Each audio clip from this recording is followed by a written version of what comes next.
This is Amanda Freeman, and this is the discussion for week 4.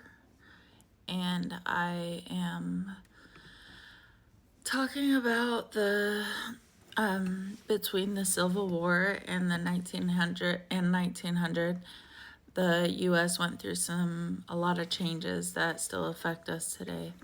One of the biggest was industrialization. You had a lot of cities growing fast with new factories opening and a lot of people moving in to find work. But the jobs weren't great or glamorous.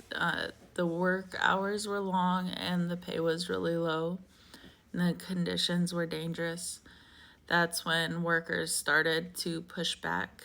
They wanted better treatment, shorter work days, and basic safety. It wasn't just about getting more money, it was about being treated like a human. The 8-hour workday that people fought for back then is still a big part of the labor laws today. Another major shift was the rents of immigration. So people came to the U.S. looking for a better life, but what they found wasn't always what they imagined. They ended up living in crowded tenements with barely any light or clean water. That's where people like the person I chose for our project, Jacob Reese, comes in. He was an immigrant himself, and he used his photography to show the real lives of a lot of the poor people and places in New York. His book, How the Other Half Lives, opened a lot of people's eyes to that aspect.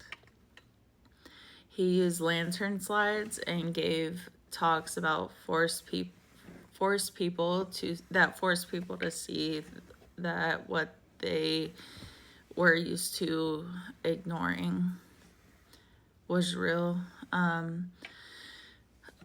A lot of that hits home for me because I also use photography to raise awareness. For me, it's for Native people, Indigenous people, for missing and murdered Indigenous people, and it's making sure that our stories are seen and heard just like he did. I believe that images can cut through a lot of the noise and make people feel something. Lastly, I think this era shows the power of regular people. I don't know what that is anymore. It wasn't just politicians making changes, it was workers, immigrants, activists, storytellers. They had a lot less, but they spoke up anyways, and they shaped the systems that we have now. That's the kind of history that sticks with me, and the kind that shows what's possible when you care enough to act on injustices and just making a difference. So, yeah.